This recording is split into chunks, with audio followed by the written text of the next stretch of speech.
El que no conoce su historia está condenado a repetirla. Por tanto, no es de extrañar que el gobierno dedique esfuerzos colosales a conseguir que la gente sea cada vez más imbécil. ¿Por qué? Porque alguien ignorante es muy fácil de manipular. Entonces, si a la gente le quitas los conocimientos, le quitas la capacidad de pensar y le quitas los valores o normas o ética moral que tenga, ¿y qué consigues? Lo que te dé la gana. Pero vamos a los hechos. Hace no demasiados años en España había una enseñanza obligatoria hasta los 14 años, hasta octavo de GB. Esto ya sabemos que cambió hace unos 20 años. ¿Y qué ocurrió con esto? Lo que era obligatorio hasta los 14 se alargó hasta los 16. Pero no es que digamos vamos a dar más materia, vamos a actualizar y meter más contenido. No, no. Lo que pasó es que el contenido que se daba en estos años se alargó, ¿de acuerdo? Para estirarlo un par de años más, pero al final es exactamente la misma materia, al menos en teoría. Es decir, tú terminabas la EGB y sabías leer, escribir, hacer operaciones matemáticas básicas, sabías un poquito de historia, un poquito de geografía. Pero el problema que hemos visto con la ESO es que el nivel ha bajado drásticamente en picado. La gente de ahora que termina la escolarización apenas sabe distinguir entre un país y un continente, no sabe absolutamente nada de historia. Pero la práctica es muy distinta. Ya no se repite curso si los padres... Los niños o adolescentes no saben distinguir entre continente, país o ciudad, porque al final, ¿qué más da? Si no vas a salir de tu ciudad. Además, se ha eliminado, o se ha propuesto eliminar por completo la asignatura de filosofía, no sea que la gente tenga capacidad de pensar, capacidad de crítica y de cuestionarse cosas, evidentemente.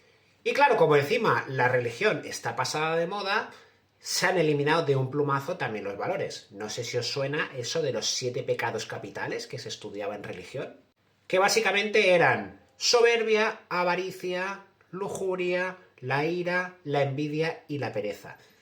Claro, si tú cumples o evitas estos 7 pecados capitales, ¿qué ocurre? Hostia, que a lo mejor hacemos de ti hombre o mujer de provecho. Es decir, algo que es pasado de moda o que parece pasado de moda, pero en la práctica eliminaría prácticamente la mitad de los problemas que luego acaban en el juzgado o en la cárcel, simplemente con un mínimo de educación.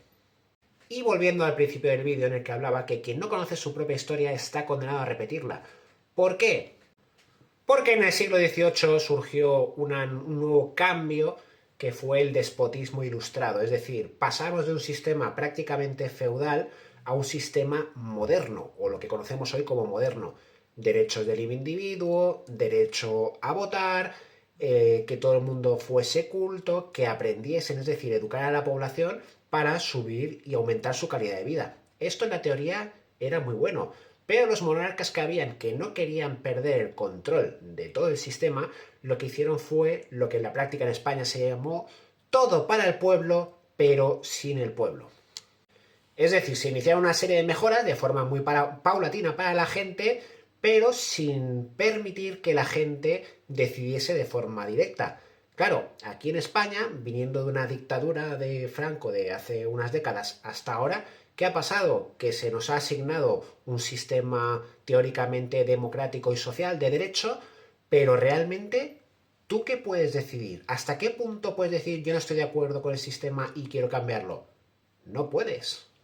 Sí, muchos me diréis, no, aquí existe la democracia, podemos votar. Vale, tu derecho a la democracia, a la participación, se limita a que coges un papelito cada 4 años, lo echas en una urna, cruzas los dedos y por favor rezas que el dirigente de turno no sea un cabrón de cuidado y que se preocupe por ti. Pero tú de ninguna forma en estos 4 años puedes influir directamente en él. No puedes. Tú votas cada 4 años y punto. Y si el tío se le va la olla al dirigente, al presidente o a quien sea, tú te tienes que joder hasta las siguientes elecciones. Y eso, perdona que te diga, eso no es democracia. Es otra cosa, pero no es democracia. Entonces, si comparamos los dos sistemas, si vamos a los libros de historia y comparamos, realmente no hay mucha diferencia entre el despotismo ilustrado y lo que estamos teniendo aquí en esta época de la democracia. Y para demostrar que lo que mueve al gobierno es el poder, el ansia de poder controlar toda la situación, tenemos que retrotraernos, ir para atrás al año 2020. ¿Qué ocurrió en el 2020? Que nos cerraron a todos. Nos cerraron y todos a callar, que aquí no se podía hacer nada. Eso sí, ahí sí que sacaron a la policía, al ejército, a todo el mundo para mirar el bolso de la gente, preguntar a ver dónde salías, si te das tu certificado. Ahí sí que sacaron al ejército a la calle. ¿Para qué? Para controlar a la población. Y luego, como hemos visto en la catástrofe de Valencia, pues hay sitios que todavía siguen con el agua al cuello, con todo anegado y con todo hecho una porquería. Y a raíz de esto, que es un tema muy espinoso, ya lo sé, fijaos lo que ocurrió, que a este señor, al señor presidente, lo echaron a patadas, lo echaron a pedradas porque nadie lo quiere ver, no lo querían ver ahí.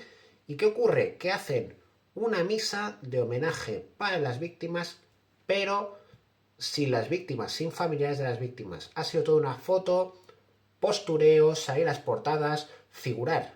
¿Os acordáis lo que os decía al principio? Todo para el pueblo, pero sin el pueblo.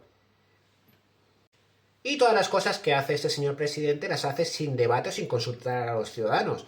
Es decir, que hay que regalar millones a los extranjeros, se regalan. Que hacen falta 25 millones de trabajadores para poder sostener el sistema de pensiones el día de mañana. Esto sale en las noticias, ¿eh? 25 millones de personas que hacen falta, además de las que hay ahora, para poder sostener el sistema de pensiones. Esto se publicó por el Banco de España. ¿A que no has visto nada de esto? No, claro, porque esto no interesa que se sepa. Y como reflexión final, antes de salir a quemar contenedores y quejarte y hacer manifestaciones que no van a servir de nada, quiero que pienses lo siguiente. ¿Por qué permitimos que gobierne a todos los ciudadanos del país una persona, una serie de personas que no son capaces de gobernarse a sí mismos?